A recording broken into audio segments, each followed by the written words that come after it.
इस वक्त social media के ऊपर हर तरफ ज़ुरैन का आर्टिकल गर्दिश कर रहा है। ज़ुरैन ने एक्सप्रेस ट्राइब्यून में एक आर्टिकल लिखा है जिसका उन्वान है इट इज़ ओवर। गल मुक गई है सरकार, तुसी हार चुकी हो, कहानी मुक गई है तुहाडी। जब उसने ये आर्टिकल लिखा तो अभी इतना वायरल नहीं हुआ था। ये आर्टिकल तब वायरल हुआ जब ज़बरदस्ती दफज ने इसे एक्सप्रेस ट्राइब्यून से हटाया।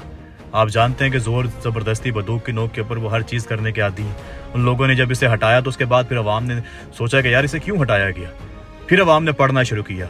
जब अवाम ने इसे पढ़ा तो फिर समझ आई कि ये ना सिर्फ अवाम ने इसे पसंद किया बल्कि ये तो हमारे जज्बात का इजहार हो रहा है इसके अंदर। ये बंदा तो हमारे जज्बात की तर्जमानी कर रहा है।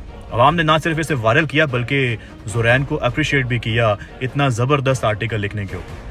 अब ये आर्टिकल इंग्लिश में लिखा हुआ है, काफ़ी लंबा है। इसके 2-3 पॉइंट मैं आपके साथ शेयर करता हूँ। सबसे पहले जो इसका उन्वान है, इसकी हेडिंग है इट इज़ ओवर, यही सब कुछ है। इसी हेडिंग के अंदर ये सारी कहानी है कि जब एक नज़रिए का वक्त आ जाता है फिर दुनिया की कोई ताकत, कोई फौज उसे नहीं रोक सकती।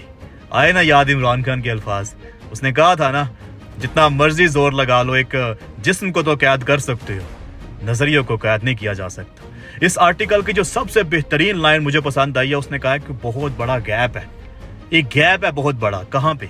इस मुल्क के ऊपर मुसल्लत करदा जो रजीम है, जो जर्नैल हैं, जजेस हैं, ब्यूरोक्रेसी है या सियासी ठग है, इनको उसने कहा है कि ये बुजुर्ग है इनमें, और जो नई जनरेशन आ रही है उसने कहा कि इनमें एक बहुत बड़ा गैप है। ये लोग उसी तरह से मुल्क चलाना चाहते हैं जैसे पिछले 40-50 साल से ये चला रहे हैं, 2 नंबरियों के साथ, ठगी के साथ, करप्शन के साथ, यारी दोस्ती के साथ, बाप का माल समझ के उड़ा रहे हैं। उसने कहा कि ये इनकी सोच ये है और ये चाहते हैं कि जो नई जनरेशन आ रही है वो हमारा ये चुरन लेती रहे जैसे पहले 30-40 साल कौम हमारा चुरन लेती रही है ना। हम उन्हें बेवकूफ़ बनाते रहे, हम जाहिल रख के चलाते रहे हैं काम, बंद कमरे में बैठ के फैसले करते रहे हैं। तो वो चाहते हैं कि अभी भी वैसे ही चले। लेकिन उसने कहा कि गैप यहाँ पे आया कि अब जो नई जनरेशन आ रही है ना, उसने इसको रिजेक्ट कर दी है। नई जनरेशन ने सवाल करना शुरू कर दी है। नई जनरेशन खुद से सोचना शुरू हो गई है।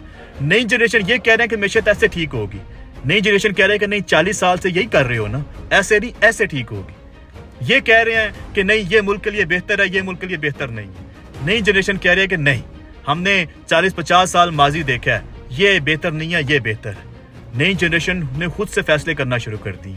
ये कहते हैं कि हम फैसले करेंगे, पंत करों में बैठ के तुम्हारे जैसे बेट बकरियों पे किए जाते हैं। नई जनरेशन कह रही है कि नहीं हम अपने मुस्तकबिल का फैसला खुद करेंगे, हम देखेंगे कि हमारे मुल्क के लिए, हमारे मुस्तकबिल के लिए क्या बेहतर है। इसके साथ उसने ये भी लिखा कि आप जितना मर्जी यूनिवर्सिटियों में, कॉलेजों में जाकर लेक्चर झाड़ते रहें, जितनी मर्जी जंगें करवा के देख ले, ये जो नई जनरेशन है ये उसके ऊपर मीम्स बना लेगी, मजाक उड़ा लेगी, चीज़ें ले लेगी, लेकिन आपका चूरन खरीदेगी नहीं। उसने ये भी लिखा कि ये भी हकीकत है कि ये जो नई यूथ है ये नहीं निकल पा रही इन सब के खिलाफ। उसकी एक बड़ी वजह है कि वो जानते हैं कि इनसे पहले जो बोलते थे या निकले थे उनको खामोश करवा दिया गया। इनका हाल भी यही होगा। तो वो निकलने से बेहतर समझते हैं कि हम मुल्क से ही बाहर निकल जाए, हम जाके अपना मुस्तकबल देखें। और वो इस कदर मायूस हो रहे हैं, वो पीछे मुड़ के भी देखना पसंद नहीं करते। और ये हकीकत है, आपने देखा हर साल लाखों लोग मुल्क छोड़ रहे हैं, डंकियां लगाने के ऊपर मजबूर हैं। जिसका दाव लगता है वो ये मुल्क छोड़ के पहले फुर्सत में निकल जाता है इस मुल्क से। इन शॉर्ट ये उसने लिखा है कि जो मर्जी है कर लो, तो आड़े को टाइम थोड़ा है।